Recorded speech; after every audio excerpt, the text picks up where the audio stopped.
everyone, thank you so much for watching my videos. And guess what, today on Guma Prime, you see what I'm putting on? Ashaba music.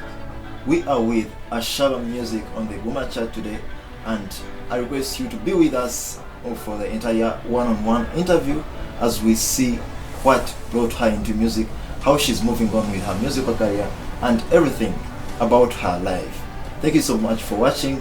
We are hosting the one and only Ashaba. Thank you. So what are your real names? In the first place? On mobile money. Yeah, sure. Ashaba Pride.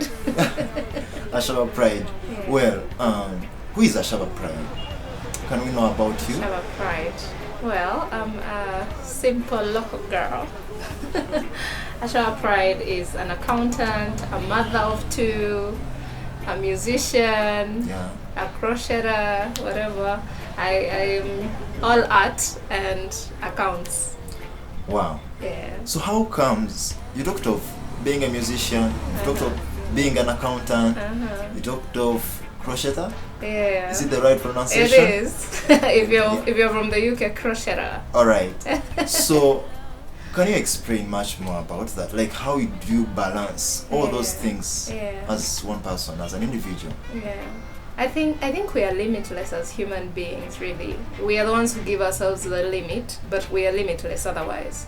If you woke up and decided to put your mind to something, you would be surprised how much you can accomplish. Yeah, true. Because God created us to create, literally. Yeah, true. But because of our education system, sometimes we've found that we would prefer to sit behind a desk and do, work that is easy for the brain, but not for our hands and our feet. Yeah, true.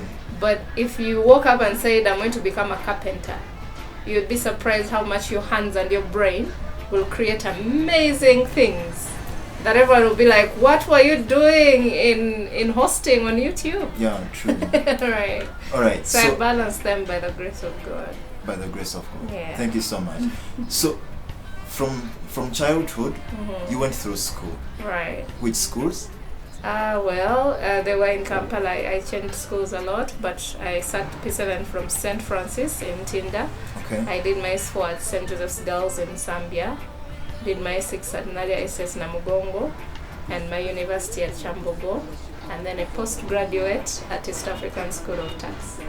Wow, that's amazing. So you're an accountant. I am. And so through school, I don't think you were directing to music. So how did it come? You were focusing on being an accountant. Right. So how did it come?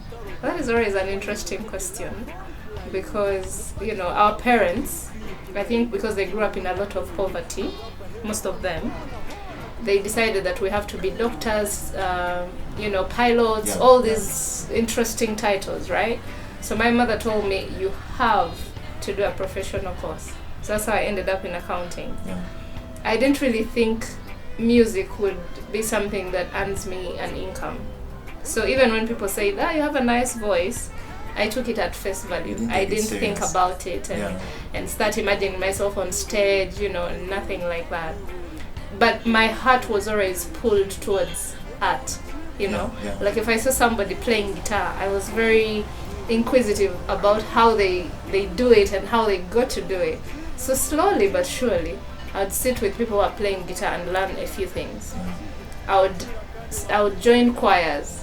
Like I would just walk into a youth fellowship and they're like, we need people to sing at the youth service. And then you would step in? Exactly. And then you sing once and then they make you the leader for all the other youth services. Wow. They're like, where have you been? We needed you. Yeah. So it didn't really register that it was something I was going to do for money. Like it did not until later naturally in life. You had the talent. Yeah, but I didn't believe it was a money-making talent. Yeah, whenever you go to the microphone, you do magic. For the people who are listening. Yeah, sure. Because they would say, oh, that was amazing. Oh, nice voice. And then before I knew it, I was leading all the songs in all the youth services at my church. And what was your feeling? I don't know. I would see people clapping and they're excited. I'm like, I think they were just starved for music because. Yeah, like I think I'm doing something good. No, I didn't think like that. By the way, I thought to myself, I think people are just starved for music because I cannot be that amazing, really. Mm-hmm.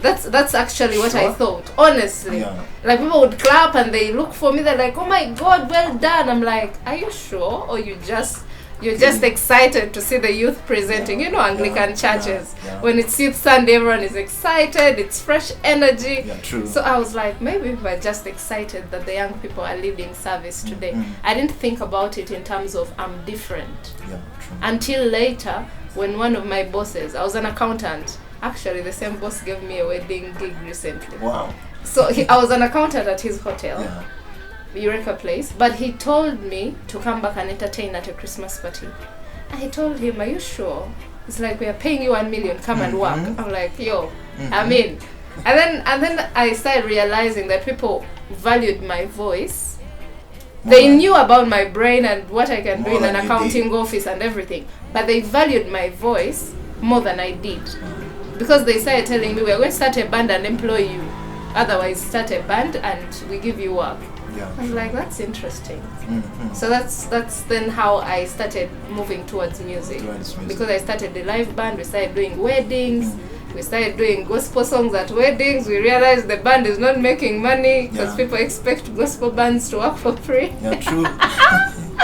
So we started diverting a bit towards love songs, and then we made money. The band has been in existence for 8 years now.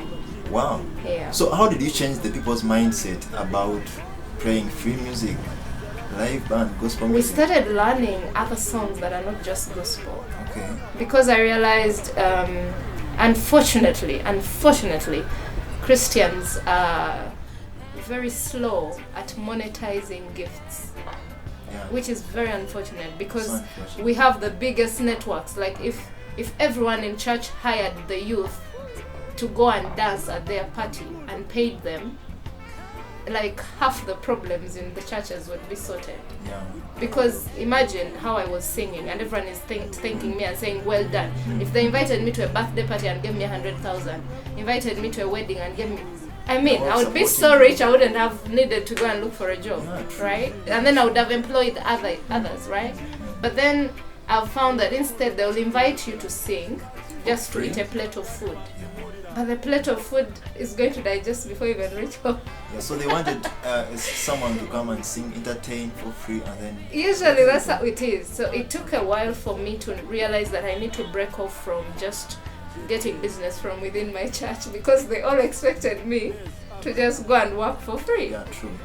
When I started getting strangers, basically, they started paying for the work. Well, you go for a wedding, they give you 2 million, they're like, hey, you guys, But this they is can it. get more serious. This is it. Yeah, sure. Yeah, so I realized that actually the people who are in the world, unfortunately, they pay more for this talent than the people who are within our Christian circles.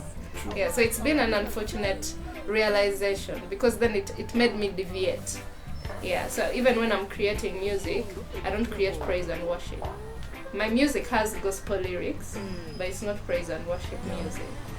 So it covers all sides, like Exactly, but then it's unfortunate. You get my point. Yeah, I do. would be easily creating for church, you but don't then want I to know support nobody's going to pay for it. Yeah, it's actually from research that people who are not that into church, they support each other Which is weird. more than the Christians it that are in is. church. It is unfortunate, Yeah, true. because people in church are rich.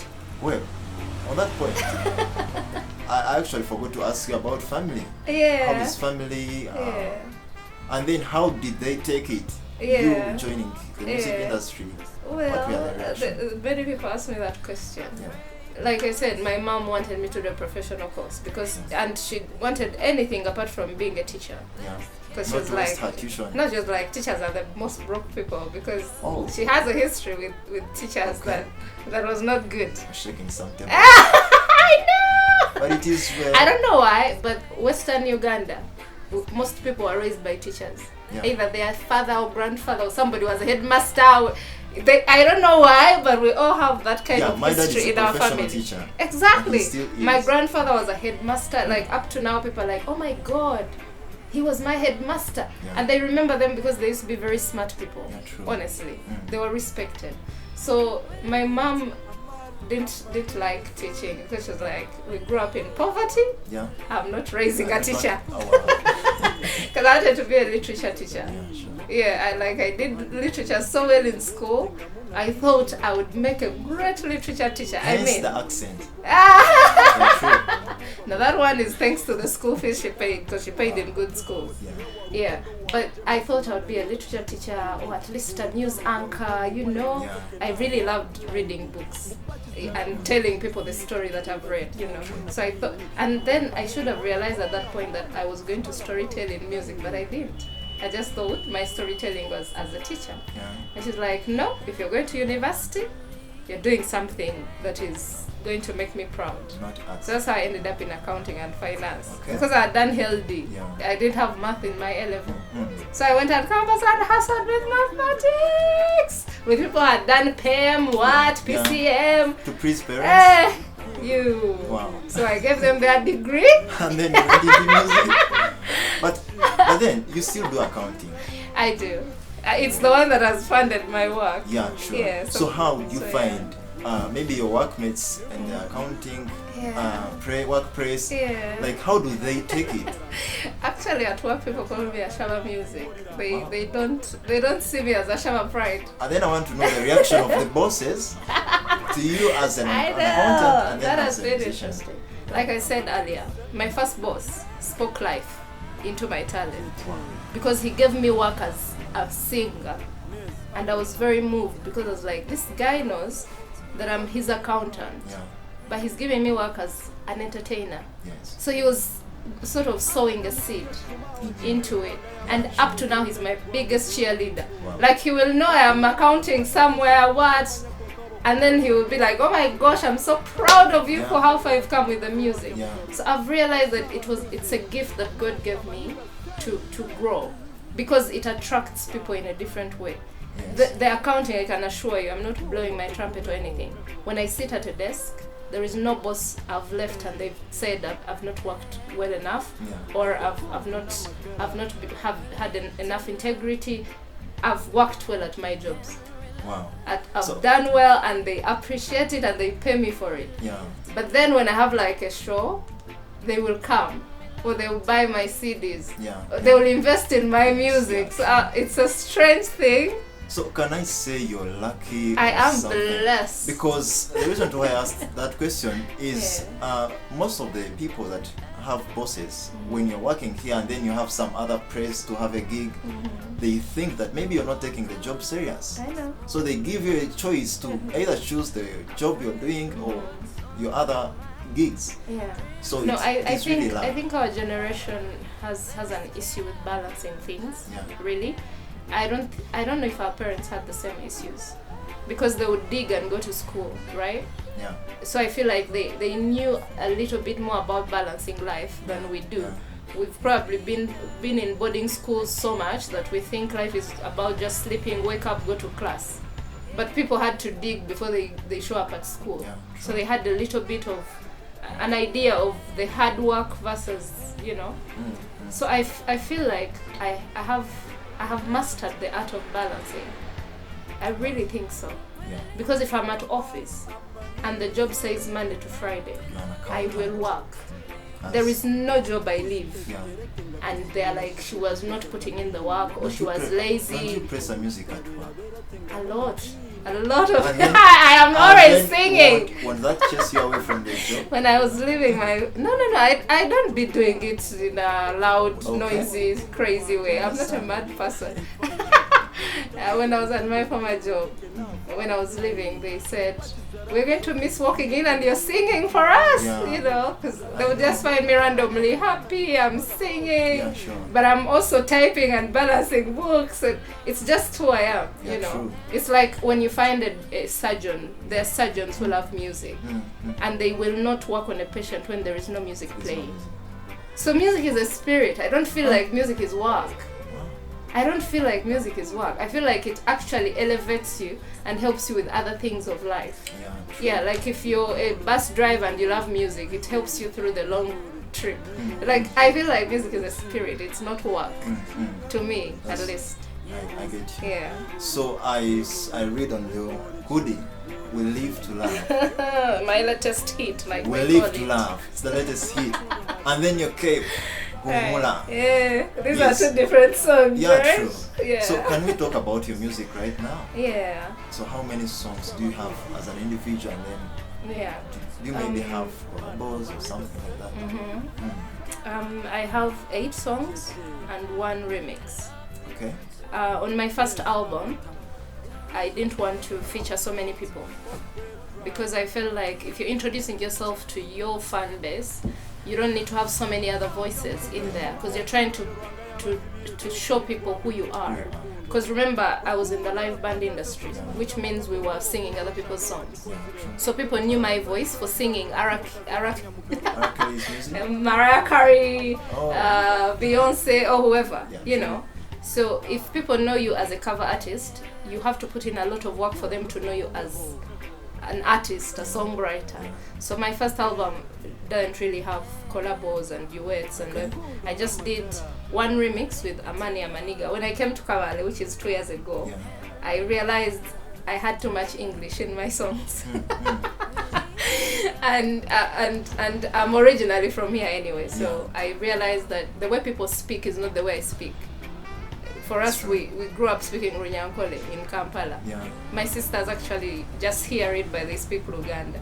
So when I heard the way Bachiga speak, I'm like, I'm lost. You are Like this is my ancestral land, but I can't speak the way they speak, right? Yeah. So when I met Amani Amaniga, which was during lockdown, we had some small acoustic gig somewhere here in Kabale. When I met him, I was like, this is someone I would love to like use the dialect, the way he speaks it in one of my songs, so that people accept me as a local artist. Okay. That is born here. That is not a planned kid. I am a planned kid. I am a planned kid. Yeah. What I mean, you wanted to change the accent. Hey, now I want to know that I am planned also to a farmer. I also, you know, I also lived in the village at some point. Yeah, sure. So they don't be like, she's not one of us. Yeah. Imagine if a Chiga returned from the UK, right? Yeah. Or the USA. You know, they are grown. They've never lived here. Accent They would has changed want totally. to learn, and it's not simple. It's True. not easy. And True. then they want to fit in. So that's exactly what happened with me. When I came, that's how I ended up doing a remix of We Live to Love. Okay. Because it's otherwise, if you listen to the original, it's all English. That's the song with Amani Amaniga. Exactly. So then he brought in his vibe, and I'm like, yeah, that's exactly what I was looking for. Yes, that's the song with the having the girls in the video. Yeah, Is it is. Wow. So how did you plan this? And I wanted to how was the incorporate entire our project? home. But my first video though was Humura. Omar. Yeah. Okay. When I released the song, I was already here. For it, actually, I created it in Runyankole from the start. It was not an English Yeah, song. true. So when I got here, I realized how beautiful our scenery is, right? Yeah. So I decided to go to Gwindi and do the video there. Yeah, sure. My video team took me to Gwindi. And then I realized I can use videos to sort of promote Kavale in my own way. Yeah. So then when We Live to Love, also as the remix was done, I decided to incorporate a lot of what is in Kavale. Yeah, rather than taking it to Kampala. Yeah. So how are people receiving your music? I really think they're receiving it well. And then you were at first you were in Kampala, working from Kampala. So what exactly pushed you back home? I got a job here Okay. with an NGO Okay. as an accountant. Yeah. So when I reached here, I worked, but then the music was still pulling me. Still pulling me. Because I was here in my quiet life. People didn't even know that I live here. Yeah. But then someone noticed I stay here and Kahiri. Yeah. And it's like, we need to start something musical. We meet other artists. So before I knew it, we are doing an acoustic night. Before I know it, I'm doing videos, I'm meeting people, you know. So, you know, over time, it became something that I felt like I was home. Can you give us a hint on any of your songs? Like maybe through the guitar or the voice, Yeah. in any way. You have Any to of your first pay. songs. No, not paying. Any So you song. want like a free concert right now? Yeah, true. Right now. At least let's have a vibe from you. Freely. Which of the songs do you know? I know you have a lot of songs. Mwana Wanje, Vudewala. But then there are these I love most. Yeah, We there are those live. which have played on Yeah, radio true. longer than others. Yeah. Yeah. So I'm now trying to promote the others which are a bit silent. Vudewala. Mwana Wanje has prayed a lot. It has. Yeah, true. Yeah. And then he's here. Yes. Yeah, that's a gospel he's song. Here. Yeah, true. He's here. So which song would you wish to pray for us? Well, choose between Mwana Wanje and Vudewala. For my wanted, we live to love. That one, you have to attend the show. Mwana Wanje. You have to attend the show. Mwana Wanje. Alright. Mwana Wanje, Mwana Wanje. Wow. The song actually is specifically for my daughter. It's a lullaby. Okay. Yeah, so don't fall asleep. I won't. Are you going to sing along? I will, I'm sure I will. Alright.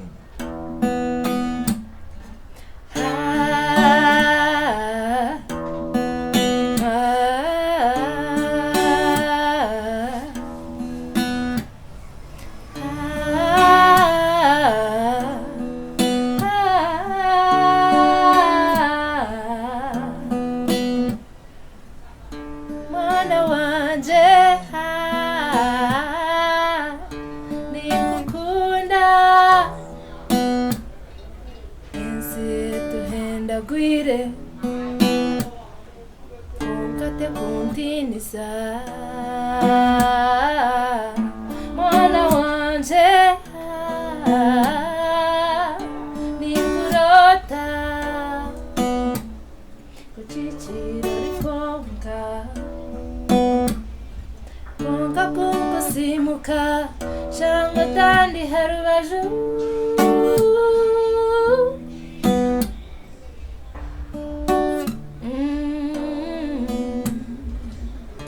mwana wanje obusinje obwo watuhanjire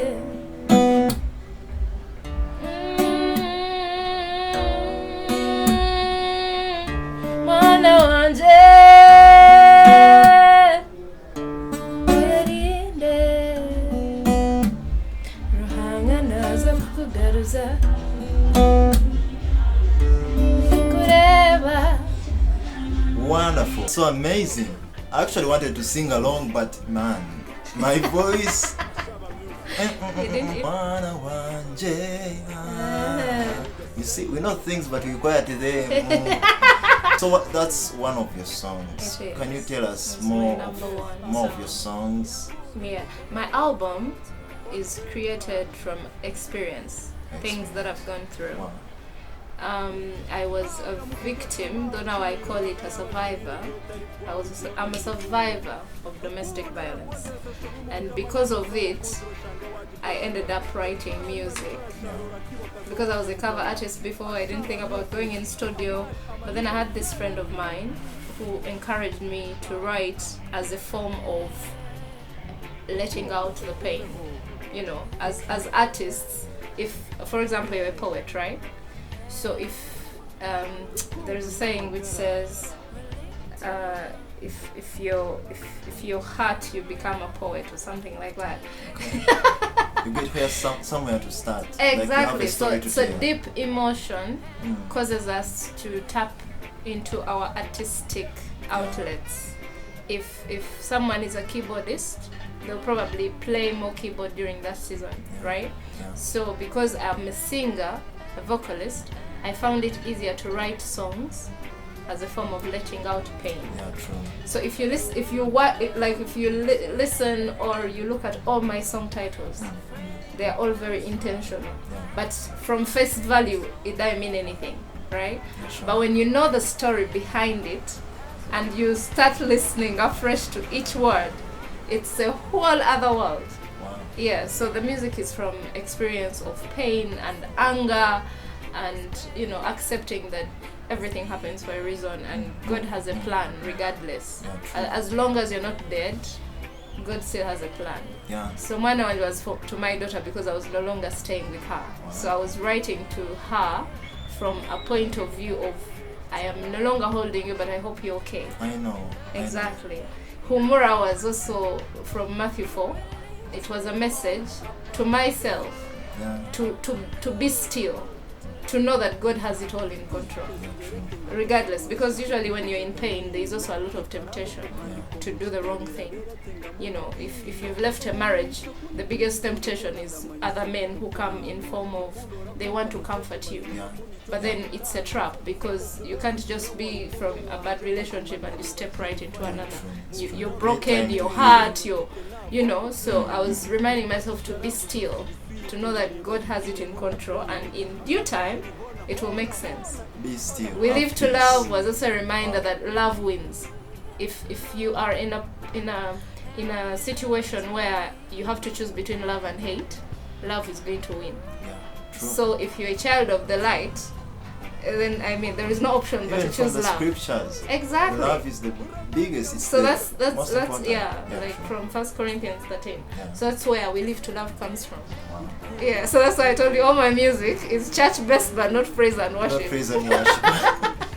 Apart from so He's There is the last song on the album. Yeah. That one is intentionally praise and worship, because I hope that my next album will be more into the gospel than into Afro soul, because the first album is Afro soul.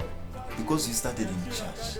That's what I belong to God, so regardless of where I am stationed, I'm God's girl. That's so amazing. Yeah, I'm God's girl. Yeah, I'm not just about the building of church, but about being a sermon. Yes, for people to listen or look at me and know that there is God on the inside of me. So that's the aim, that's the purpose. Yeah. So apart from me being with you here and then listening directly to your music, how best can people get your music? Anyone with a phone can access my music, because all you have to do is type www.ashabamusic.com. All the links to everything that I have on social media will show up. Spotify, iTunes, YouTube, TikTok, everywhere. Facebook, Instagram. You know, my work is everywhere right now. Music, everywhere. Yeah, if you want to buy the album, it's only on Spotify and iTunes. Yeah, so there it's for purchase. Then a physical copy, you know, they can even contact you. They will know where to find it. Yeah, sure. Yeah. If you want a compact disc or maybe a flash disc that has some music, it's accessible. Yeah, true. So Ashaba Music, what are the challenges you've probably faced in your music career? Yeah. Well, as a cover artist, they were the ones I said before. As a recording artist, they are on another level. Because you release your music, but people don't know it. So then you can't perform it because people don't know it. So you'll bore people if you go to do your own music at a show.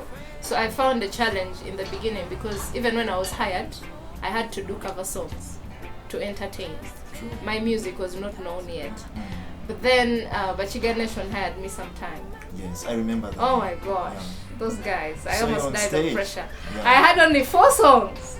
And then they're like, we're bringing you on stage.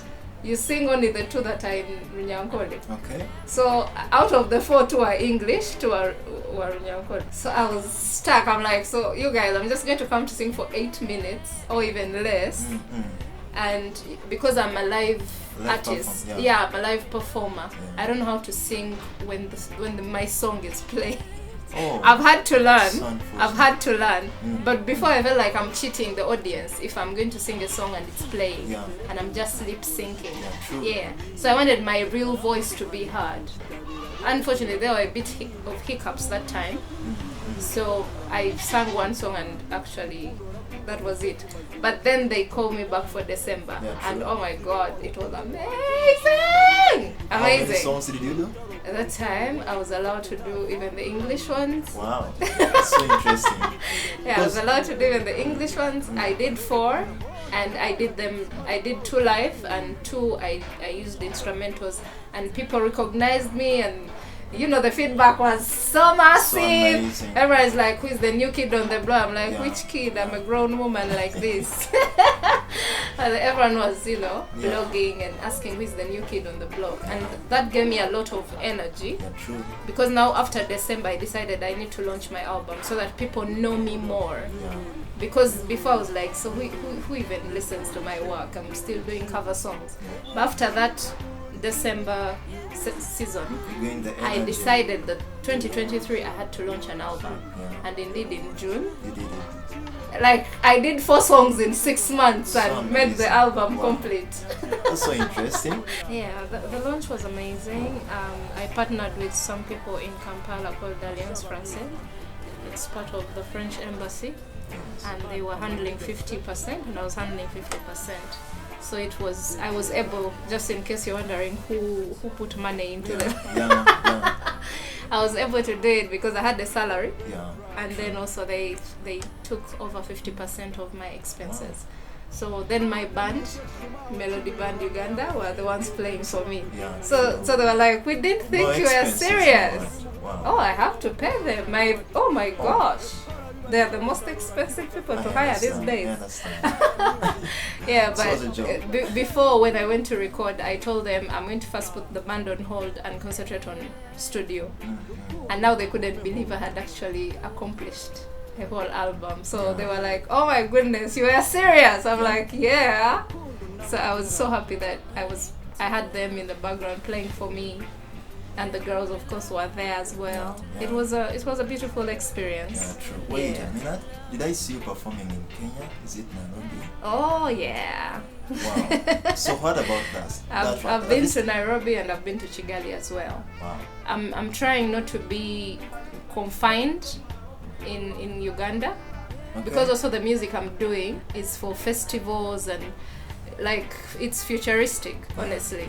So I can't think backwards. Yeah, true. Like our parents and their parents may not even understand what I'm trying to do. They may love the sound and whatnot, but the people who are going to really understand my music are the people who are actually on Spotify, iTunes, those are people who are in festivals. Yeah, true. So I went to Nairobi to do a show, and also I was hired at a dinner there. Then I also went to Kigali to do a show called TEDx. So I'm trying to figure out how to break into other markets that are not only Uganda. Yeah. So what exactly is keeping you moving amidst all the challenges in the industry? Yeah. What has kept you moving? Do you see the title of that album? The Fireflies? Aha. Wow. So the Fireflies. That's the name you call your fans. Exactly. Yeah, true. Yeah, so that's how I choose to answer you, because the Fireflies. So I told you about how I left marriage and it was really hard and whatnot. So I needed people to light my path, because on the inside of each one of us is light, but that light is not always shining. You know, depending on what's going on in your life, it can be surrounded by darkness instead, right? So I was in a lot of pain, and there were people who would keep picking out the positive things about me and elevating me. Keep you moving. So I call them the Fireflies, because I can't even mention name by name. It's not about money. I could have had money but not had the zeal or the morale or the heart to do this. But it's the people who spoke life, the people who said, use your pain to glorify God. Use your pain, like get beautiful ashes. Those things, those people. Yeah, people would clap for me when I put out one song. Those are the people that I call the Fireflies. So even now, if I'm stuck financially and I say I'm selling hoodies or I'm selling t-shirts, so they will be the first to say I'll take a copy, I'll take two, and then just like that I'll keep on top of the game. Because right now I'm not employed, I'm only surviving off my music. But then the Fireflies are my backbone, like they are my fallback position. Yeah. Thank you so much, all the Fireflies. Right. And you're a Firefly too? I'm the mother Firefly. Wow. Aren't you seeing? So amazing. So amazing. Everything is very intentional. Yeah, true. So how can you conclude this interview? What can you say to your Fireflies and everyone that supports you? I think everyone that supports you is a Firefly. Right. Yeah, so what words can you conclude with? Well, first of all, I'm really grateful to the DJs and MCs in Kabale. Yeah. They have the best vibe. Wow. Like they're on top of my list of thanks, because they call me for interviews, they host me, they make my music popular. So now it's playing in Bara as well. I have to start interviews there as well. And I feel like without them I wouldn't really sound. So I thank each one of them. I can't mention names like I said. because I would miss out on a name. Thank you. So thank you guys, and then I thank everyone who puts money into my work. You know, I release songs, they buy, I do this, they send money, they on a random day someone is like, I've sent you 100,000, you know, it helps me to go to an interview, you know. Yeah. So I'm very grateful for, I call, they're fireflies but they're really angels. Wow. I thank God, because if not for them I would give up. Yeah. Truly, because music is expensive. It's people that have to support. Yeah, you music so is that you expensive. It's Wow. really expensive. Yeah. So I thank God for each person that has supported me, and I welcome those who think I am very difficult to, you know, to reach or Yeah. to help, or That's you know, expo, someone said yeah. something funny that don't post on social media and make and miss out on your mentor helping you, or like don't post a lifestyle that makes it hard for people to help you, because people will think you've arrived when you've Yeah, not, yeah. right? So I have not arrived. When you see me You smiling, still accept advice. yeah. You do? When you see me smiling, you see me at shows here and out of the country, don't feel like Ashaba has made it in life. Yeah. I still, you know, need help, I need support, I need shows, I need to be hired with money, with pay. Yeah, Eh? yeah. Not come and market. We have very high profile people come and market. No. I sing at weddings, I have one of the best voices. Wow. I sing at, you know, any parties, like the graduations. Yeah. Instead of hiring people from out of this town when I'm here, Yeah. I mean, hire me, and yeah, let's make Kabale popular. Wow. Let's put Kabale on the musical map. So amazing. People think there is nothing amazing that comes from here, but True. let's prove them wrong. Yeah. Yeah. Wow. Thank you so much, Ashaba Music. Thank you And too. thank you so much for giving us that beautiful name, Fireflies. So Uh-huh. amazing. So thank you so much, everyone that has watched this interview. My name is Guma, and this is Guma Prime.